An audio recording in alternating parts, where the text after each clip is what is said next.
Our tech brand today looks at those giants of timekeeping, Swatch.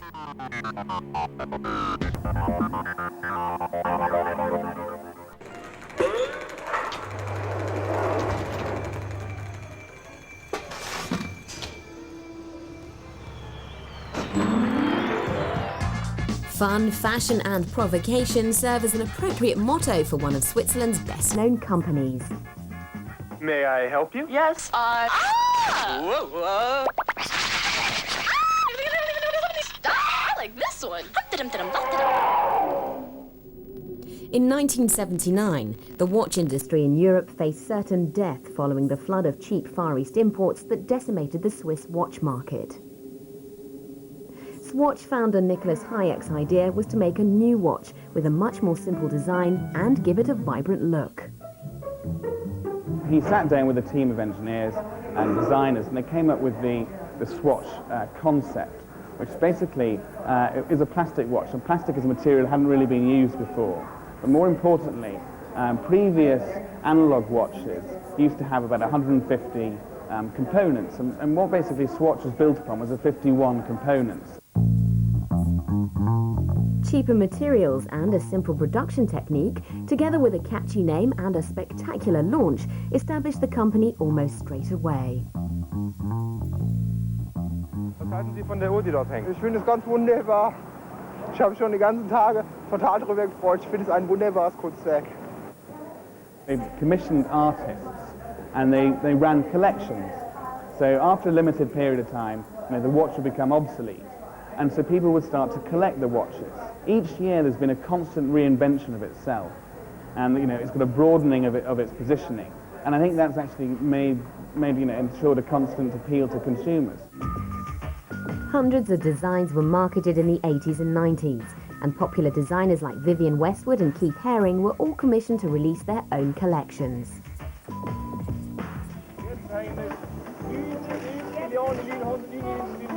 In 1992, the 100 millionth watch was made, and Chairman Nicholas Hayek celebrated with a party for his happy workforce. Alors moi je vous remercie à tous. C'est ça les vrais artisans de la Swatch, mesdames, messieurs. Personne d'autre. In 94, the company became the Olympic sports timer, and this year will maintain a high profile at Sydney 2000.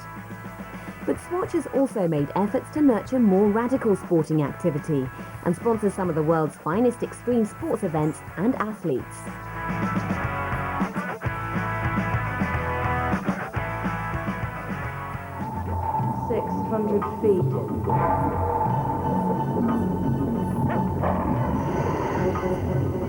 Rising time. Surface up. Swatch has made a concerted effort to diversify with ventures into telecoms and the quirky smart car. But can it stay in fashion? I think the important element of fashion is knowing what is fashionable at that moment in time. And a lot of it is driven from the colours that are on the high street, or actually come from the catwalks, or the textures and the fabrics that are used. And certainly when we're designing our watches, we try and incorporate that element into the watches themselves. Internet time is the latest concept. How does it work? The concept was thought of because of people surfing the internet. And you're sitting in front of a screen, you're oblivious to what's happening outside or around you, yet you're always having this dialogue because you're surfing. Yet you need to have some constant reference point. And obviously time zones makes it difficult if you're going to arrange to talk to somebody in Japan and we're in London and whatever. And if you think of a 24-hour time period, and in that 24 hours gets divided into 1,000 beats. So like one beat is equivalent to 1 minute 26.4 seconds. So by having one constant reference point, you can refer to like X number of beats, and that number of beats is the same all over the world. Their army of collectors voraciously devours each new collection as it is issued, with rare editions such as this platinum Swatch fetching thousands of pounds. 56.000 zum ersten, 56.000 zum zweiten. How does company CEO Nicholas Hayek feel about this? Moi, je trouve que c'est absolument hors de proportion, et je essaye de combattre cette situation, et j'ai l'impression d'être comme Faust qui a ouvert la bouteille, et tout s'échappe, j'arrive plus à le tenir.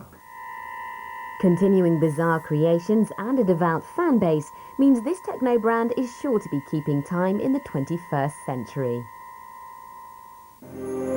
Mark Chislak returns now to try his hand at the ultimate in water-based racing. The sun's beating down on you, you're surrounded by water that's bluer than the language used at an Army versus Navy swearing competition.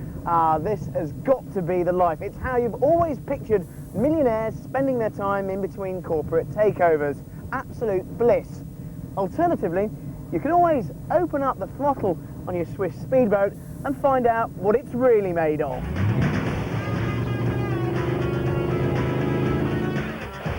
From stem to stern, the Domsey ZX26 speedboat is a serious bit of kit. It's got a specially shaped deep V hull. This has ventilation shafts running down the sides of it.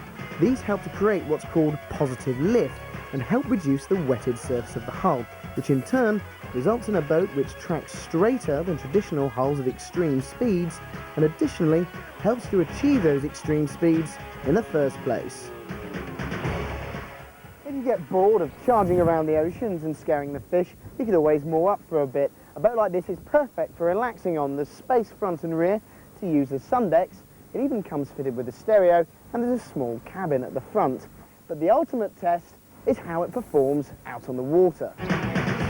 And the answer's simple. Like castor oil through a whippet, describing this boat as fast is like comparing the Ritz Hotel to a motorway travel lodge.